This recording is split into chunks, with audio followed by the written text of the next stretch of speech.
Olá, tudo bem com você?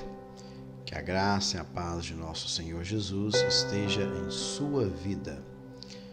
Hoje eu darei continuidade com minha exposição nos Atos dos Apóstolos, capítulo 26. O capítulo 26 relata o discurso de Paulo perante o rei Agripa. Ele já falou para Pórcio Festo,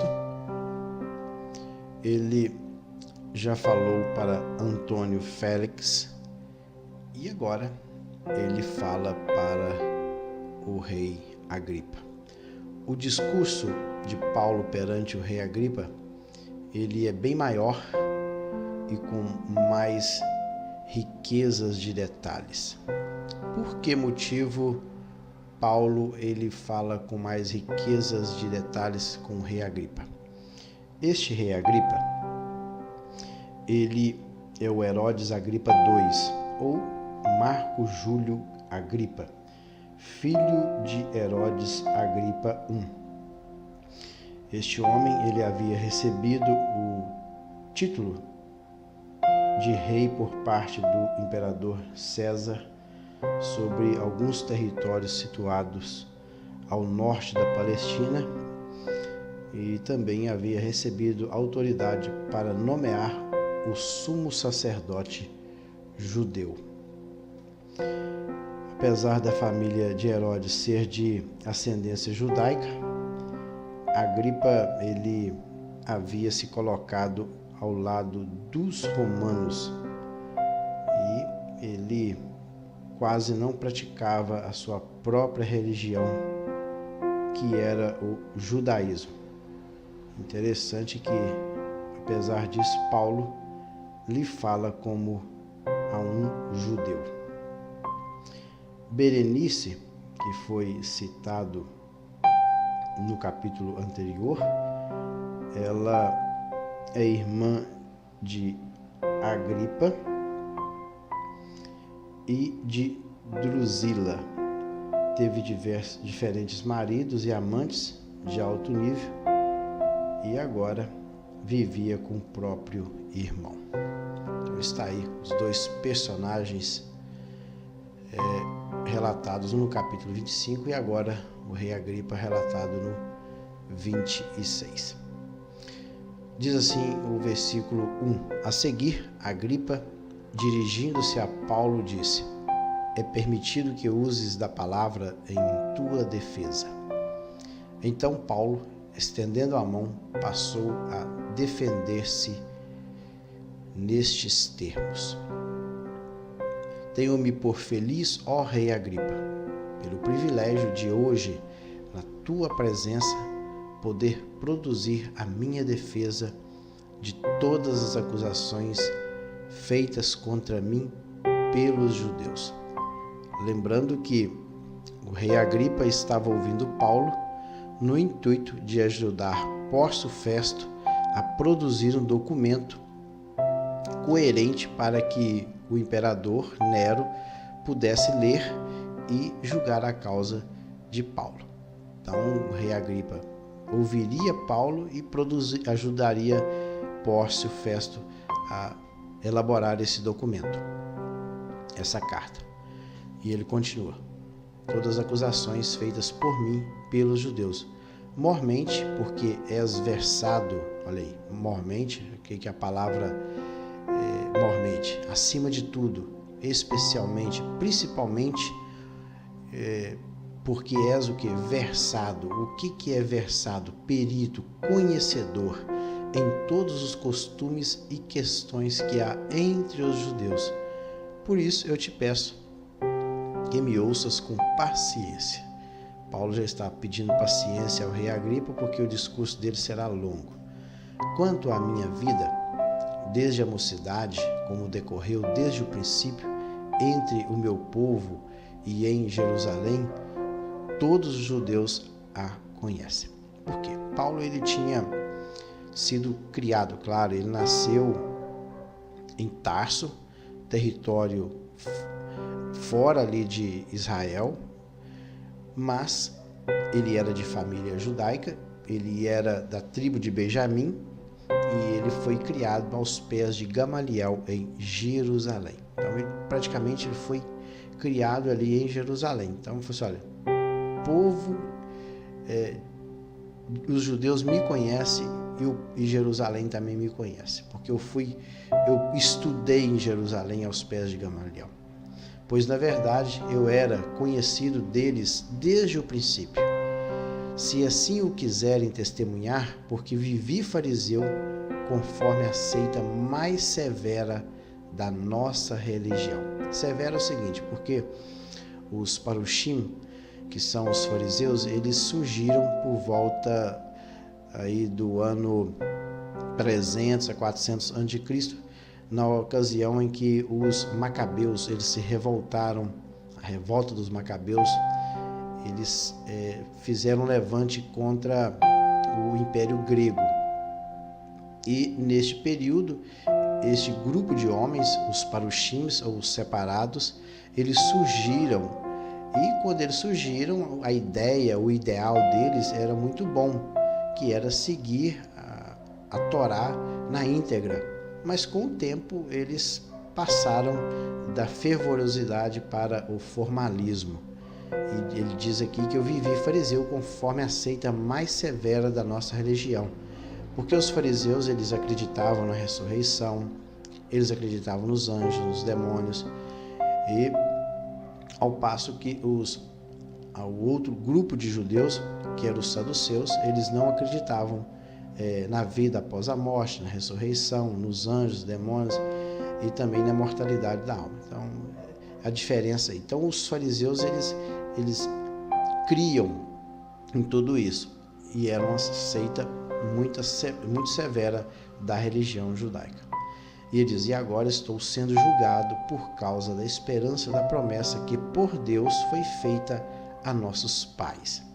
Então, aí você, eu estou sendo julgado por causa daquilo que eu espero. A esperança da promessa que por Deus foi feita a nossos pais.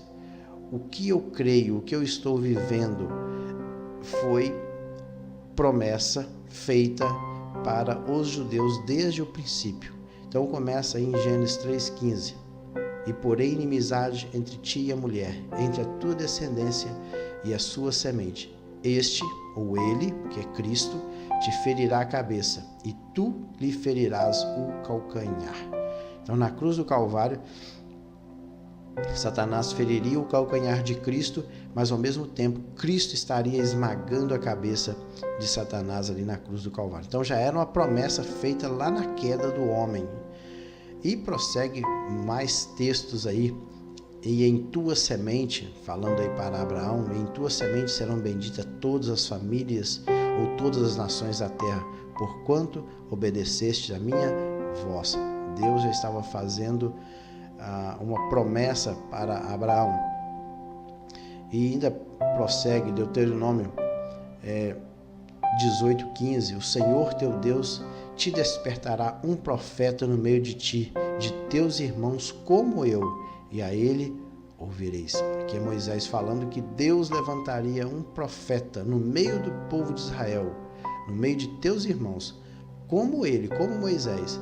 E a este homem, a este profeta, eles ouviriam. Estava falando de quem? Do Mashiach, estava falando de Jesus. E são vários textos que tem aí em toda a Escritura. Olha, Isaías 4:2, naquele dia o renovo do Senhor será cheio de beleza e de glória, e o fruto da terra excelente e formoso para os que escaparem de Israel. Estava prometendo que um renovo de Israel, que é o próprio Senhor Jesus. Isaías 7:14, portanto o mesmo Senhor vos dará um sinal, eis que uma virgem conceberá e dará à luz um filho, e será o seu nome Emanuel. Emanuel, que é Deus conosco, o próprio Deus encarnado no meio do seu povo. Tem também Isaías 9:6, porque um menino nos nasceu, um filho se nos deu, o principado está sobre os seus ombros, e o seu nome será chamado Maravilhoso, Conselheiro, Deus Forte, Pai da Eternidade, Príncipe da Paz. E veja que as promessas estão em todos os lugares do Antigo Testamento. Vamos ver aqui Miqueias 7:20, darás a Jacó a fidelidade e a Abraão a benignidade, que juraste a nossos pais desde os dias da antiguidade. Então, olha, rei Agripa, o Paulo falando diante do rei Agripa, dizendo, olha, eu estou sendo julgado por causa da esperança e da promessa que Deus fez para com os nossos pais, prometendo o Machia. Prosseguindo aí, a qual as nossas 12 tribos, olha aí, Paulo cita as 12 tribos de Israel, a qual as nossas 12 tribos, servindo a Deus fervorosamente, de noite e de dia, almejam alcançar. Almejam alcançar o quê? As promessas. E no tocante a esta esperança, ó Rei, que eu sou acusado pelos judeus. Porque se julga incrível entre vós que Deus ressuscite os mortos? Então, por que se julga algo incrível entre vós que Deus ressuscite os mortos? Na verdade, a mim me parecia que muitas coisas devia eu praticar contra o nome de Jesus, o Nazareno. Porque Paulo, ele foi um perseguidor dos cristãos. Ele perseguiu os cristãos, aqueles seguidores de Jesus logo no início. E assim me procedi em Jerusalém, havendo eu recebido a autorização dos principais sacerdotes, encerrei muitos santos nas prisões, e contra estes dava o meu voto quando os matava. Eu tinha minha aprovação. Se houvesse uma votação, eu daria o meu voto para que estes cristãos, que outrora eram judeus, praticantes de judaísmo, que agora se tornaram cristãos, eu dava o meu voto para que eles fossem mortos. E ele conseguia cartas, autorização para prender estes cristãos. Versículo 11, muitas vezes os castiguei por todas as sinagogas, obrigando-os a blasfemar. Blasfemar aqui, a palavra grega é blasfemel, que é falar de modo repreensível, injuriar, insultar, caluniar. Eles eram obrigados a blasfemar, caluniar, injuriar, falar mal. E demasiadamente enfurecido contra eles, mesmo por cidades estranhas, os perseguiam. Então, a perseguição não ficava somente ali em Jerusalém, mas Paulo, ele tinha grande influência no meio dos principais sacerdotes, e ele conseguiu a autorização para ir a lugares mais distantes. Para quê? Para perseguir os cristãos. Com estes, versículo 12, com estes intuitos, parti para Damasco, levando a autorização dos principais sacerdotes e por eles comissionado. Então, agora Paulo parte para uma perseguição mais longa, já que em Damasco, que está na Síria, uma cidade grande, que ali estava situada uma comunidade judaica de bastante expressão. Então, Paulo, o intuito de fazer com que o cristianismo não crescesse tanto no meio dos judeus, ele parte para esse lugar. E ele leva a autorização dos principais sacerdotes. E por eles ele foi o quê? Comissionado. Comissionado aqui é ter o poder, a permissão para fazer algo contra esses judeus. Versículo 13. Ao meio-dia, ó rei, ele está dizendo para o rei Agripa, ao meio-dia, ó rei, indo eu, caminho fora, vi uma luz do céu mais resplandecente que o sol, que brilhou ao redor de mim e dos que iam comigo. Então, ele agora está relatando para o rei Agripa o que aconteceu com ele naquele dia, o dia da sua conversão, quando ele estava indo para Damasco no intuito de prender os cristãos que ali estavam. Então ele relata para o rei Agripa que uma luz no céu, mais resplandecente que o sol, e brilhou ao seu redor. Isso está lá em Atos, capítulo 9, versículo 3. E diz assim: indo no caminho, aconteceu que, chegando perto de Damasco, subitamente o cercou um resplendor de luz do céu. Isso aí é o primeiro relato que está lá em Atos 9:3. E caindo todos nós por terra, ouvi uma voz que me falava em língua hebraica. Então Jesus, ele direciona a sua fala falando em língua hebraica para Paulo. E ele diz: Saulo, Saulo. Interessante é que o nome aqui ele chama Paulo, não por Paulo, mas Saulo, que é Shaul, é o nome hebraico para Paulo. Shaul significa desejado.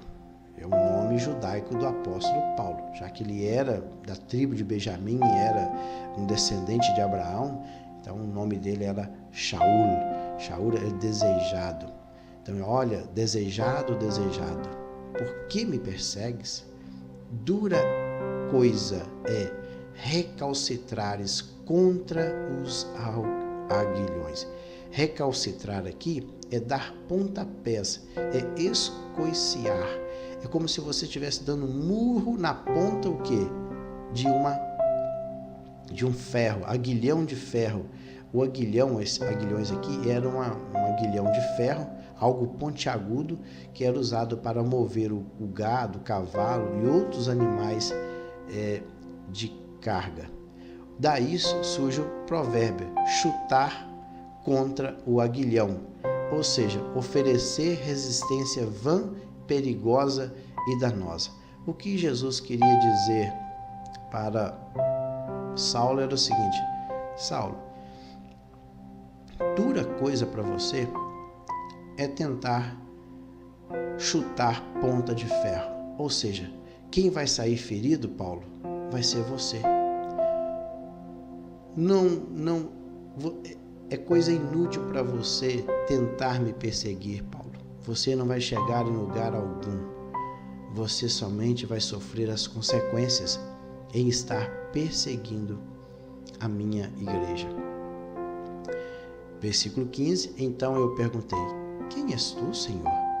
Ao que o Senhor respondeu: eu sou Jesus, a quem tu persegues. Interessante que quando alguém persegue a igreja do Senhor Jesus, esta pessoa está perseguindo não somente a igreja, mas ela está perseguindo o próprio Senhor, que é o cabeça da igreja. Olha o que Jesus diz no 15.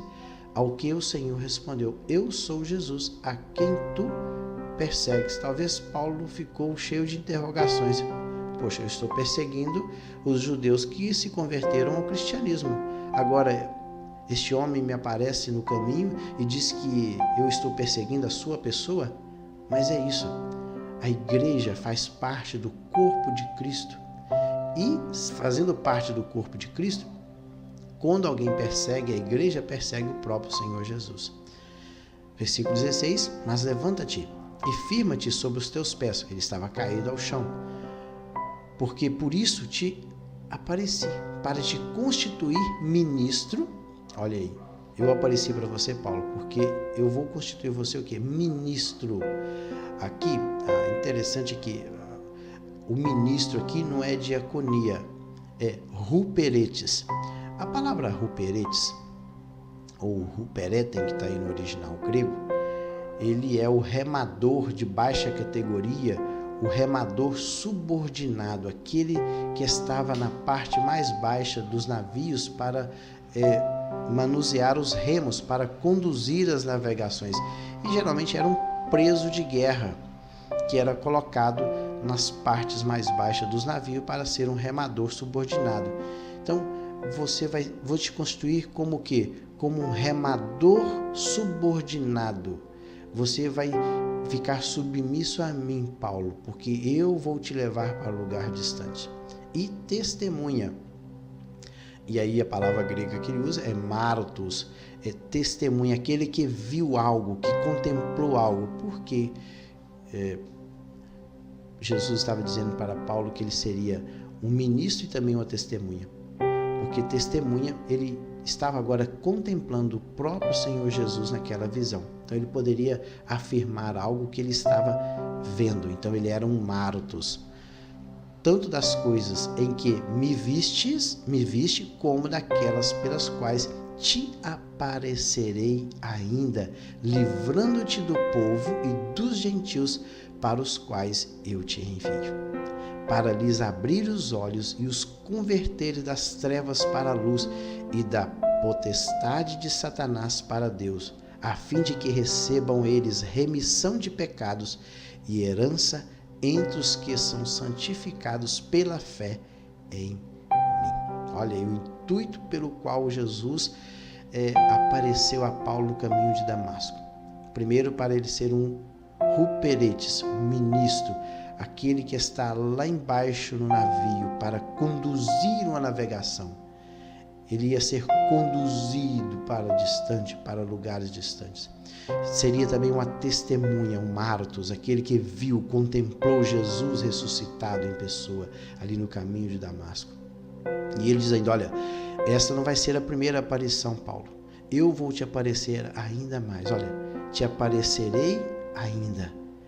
Eu vou te livrar do povo. Você vai passar por muitas lutas, muitas perseguições, não por parte do povo judeu, mas por parte dos gentios também, para os quais eu envio. Primeiro eu vou enviar você para os judeus, depois eu vou enviar você para o meio dos gentios, e eu vou te livrar de todas as perseguições, de todos os perigos, de morte eu vou te livrar. Qual que é o meu intuito, Paulo? Para que você abra os olhos deste povo, tanto dos gentios como dos judeus. Para o quê? Para converteres. A palavra é epistrefo. Epistrefo é retornar para. E no caso aqui, retornar para quê? Para Deus. Eles estavam caminhando em direção às trevas. E este povo, tanto gentios como o povo de Deus, eles precisavam de uma epistrefa, retornar para Deus, retornar das trevas para a luz. E ele diz ainda mais, retornar das trevas para a luz e do poder de Satanás. A palavra grega aí é exousia. Exousia é o quê? Exousia é autoridade, é poder, liberdade, escolha. As pessoas estavam debaixo da autoridade de Satanás, da exousia de Satanás. Eles iam sair debaixo da autoridade, da exousia de Satanás para debaixo da autoridade de Deus. E a fim de que receba o quê? Remissão de pecados. Então eles iam receber o quê? Uma afésis. A fés é o quê? Livramento da escravidão ou prisão. Porque aqueles que são pecadores, eles são o quê? São escravos. Eles são escravos do pecado. E Deus os libertaria da escravidão do pecado. E eles também receberiam uma herança. Aí a palavra é kleros, é o que? Herança. Entre os que são santificados, porque na verdade nós somos santos, mas estamos ainda em processo de santificação. Nós seremos plenamente santos por ocasião da vinda do nosso Senhor Jesus, pela fé em mim. Em mim aqui eu seria na pessoa do Senhor Jesus. Prosseguindo aí o texto, pelo que, ó rei Agripa, não fui desobediente à visão celestial, mas anunciei primeiramente aos de Damasco, em Jerusalém, por toda a região da Judéia, e aos gentios que se arrependessem e se convertessem a Deus, praticando obras dignas de arrependimento. Então ele está dizendo para o rei Agripa aqui que quando ele teve essa visão ali no caminho de Damasco, ele não foi desobediente. E outra coisa, primeiro ele anunciou aos judeus de Damasco. Então ele primeiro anunciou o evangelho aos judeus. Primeiro em Damasco, para onde ele estava indo, depois em Jerusalém, por toda a região da Judéia e depois aos gentios. Que o quê? Que se arrependessem. E a palavra grega para arrependimento é metanoel. Metanoel é mudança de mente, é mudança de atitudes. Então as pessoas deveriam ter mudança de mente, mudança de atitude e, a palavra de novo aí, epistrefo, e retornar para Deus. E após essa mudança de vida, eles deveriam o quê? Fazer boas obras, praticando boas obras dignas de arrependimento. Então eles deveriam comprovar que realmente eles haviam mudado de vida através da prática das boas obras. Por causa disso, versículo 21, alguns judeus me prenderam, estando eu no templo, e tentaram matar-me.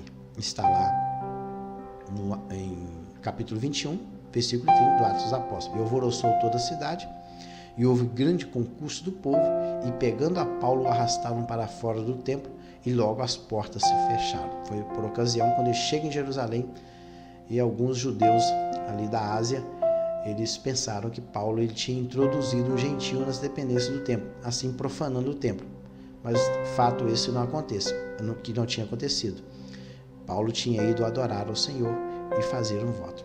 Mas, versículo 22, alcançando o socorro de Deus, permaneço até o dia de hoje, dando testemunho tanto a pequenos como a grandes, nada dizendo senão o que os profetas e Moisés disseram haver de acontecer, isto é, o que os profetas e Moisés disseram?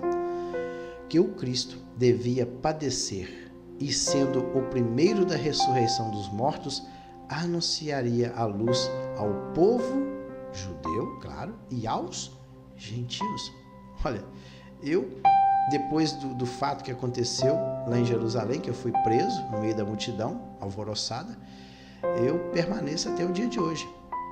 Já havia se passado praticamente 2 anos desde o dia do aprisionamento de Paulo lá nas dependências do templo por parte do comandante Cláudio Lísias.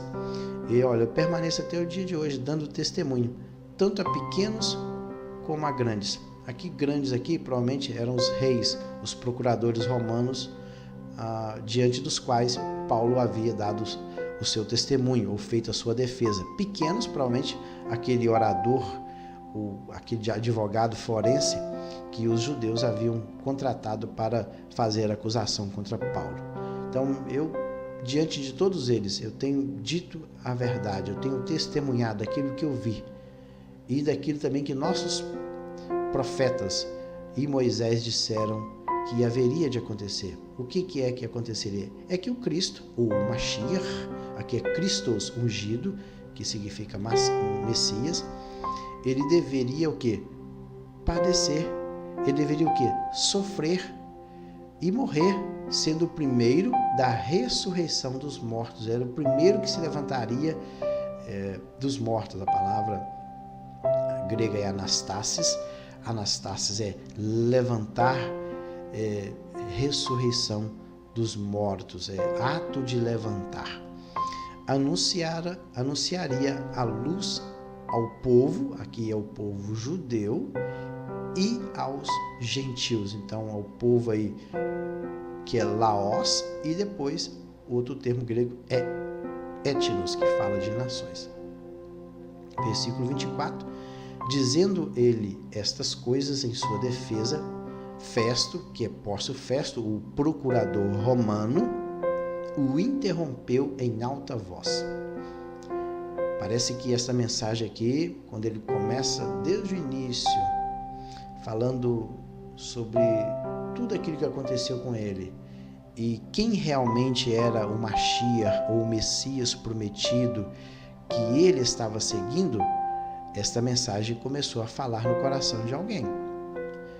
Eu creio que este homem aqui chamado Pórcio Festo não estava disposto a abrir mão da sua religião pagã e seguir a Cristo. Então, quando essa mensagem começou a falar em seu coração, ele interrompe Paulo.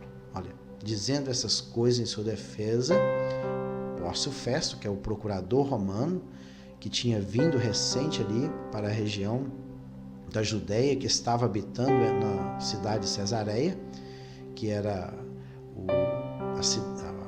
a morada, a residência do governador ou do procurador romano. ele interrompe Paulo em alta voz. Ele grita: estás louco, Paulo? Chama Paulo de louco, de insano. Aí, você está delirando, Paulo. De alguém que fala de tal forma que parece não estar mentalmente são. Você está delirando, Paulo. As muitas letras, pode ver que o termo grego é mainomai, estar louco ou delirar. As muitas letras, aí a palavra grega é grama é o aprendizado das escrituras sagradas, te fazem delirar, que é mania. As muitas letras, você está delirando, Paulo. As muitas letras está te levando à loucura.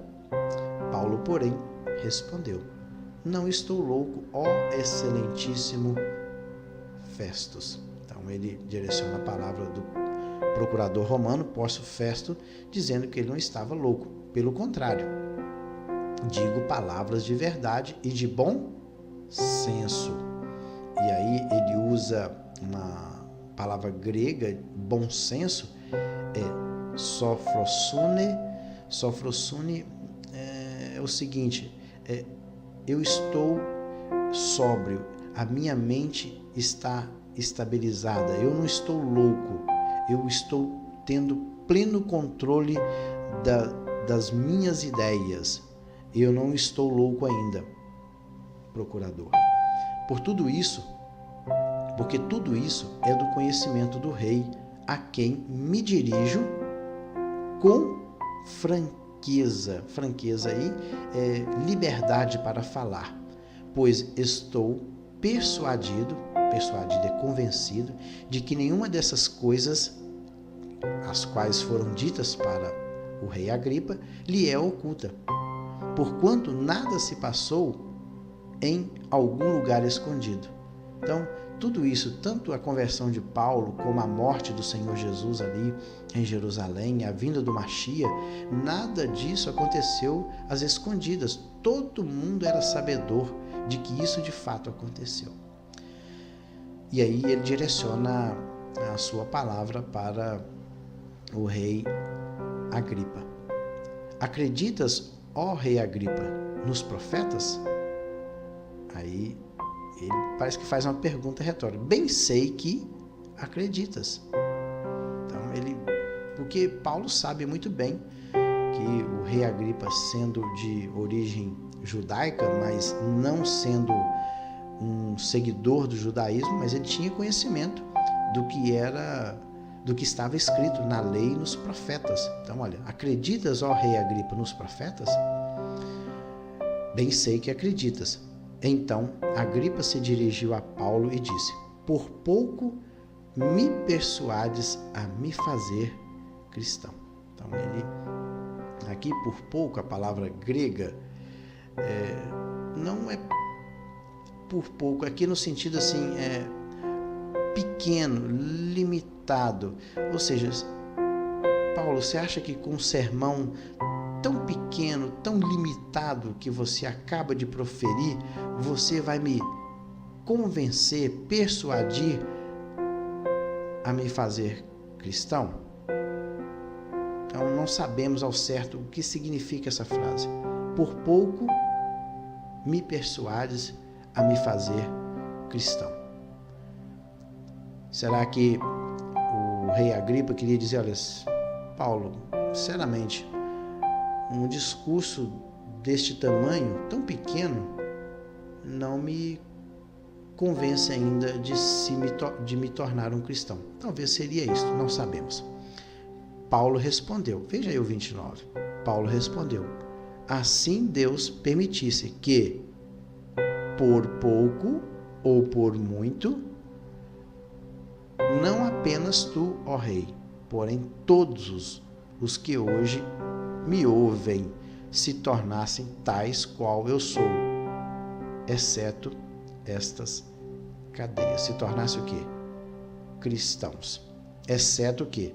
As cadeias que estavam prendendo o apóstolo Paulo, porque ele era um objeto inanimado, não tinha condições de se tornar um cristão, mas o restante que estava ali naquela casa eram seres vivos, homens, criaturas de Deus, e que poderiam muito bem ouvir a mensagem, o evangelho de Cristo, que tem poder para salvar o homem, se tornasse como Paulo, que era um cristão. Então, nós não sabemos ainda, versículo 28, por pouco aí. Talvez o texto indicasse ironia. Alguns comentaristas dizem assim: o contexto indica que Agripa falou com ironia, talvez em forma de pergunta. Paulo não estaria pensando que logo converteria um rei, que na realidade tem outros interesses na vida. Então, alguns comentaristas bíblicos pensam dessa forma. E aí, o 29, quando ele fala Deus permitisse, alguns comentaristas também dizem o seguinte, que no original refere-se a uma oração de Paulo, que Paulo faz em favor da conversão de Agripa. Por pouco, ele faz um jogo de palavras aí, com poucas palavras, ou com muitas, ou com facilidade, ou com dificuldade, transparece aí o zelo cristão de Paulo. Então, ao certo, nós não sabemos o que quer dizer isso aí. Por pouco me persuades a me fazer cristão. Mas o fato é, Paulo, ele faz uma defesa linda, ele expõe a vida dele, aquilo que aconteceu com ele, desde o início da sua carreira, até o momento em que ele se torna um cristão, e que agora ele estava seguindo a Jesus, o Mashiach prometido por Moisés e pelos profetas. Então ele testemunhou isso diante de autoridades, e ele foi muito claro e transparente na sua defesa. Que Deus em Cristo o abençoe. No próximo vídeo nós estaremos entrando aí para o final de Atos dos Apóstolos. Tem o capítulo 27 e o capítulo 28. O versículo 30 eu vou meditar ainda no final, ou melhor, no próximo vídeo, que fala que nesse momento aí interrompe-se o discurso e eles saem ali da presença de Paulo. Mas isso é um assunto para o próximo vídeo. Que Deus em Cristo abençoe e até lá.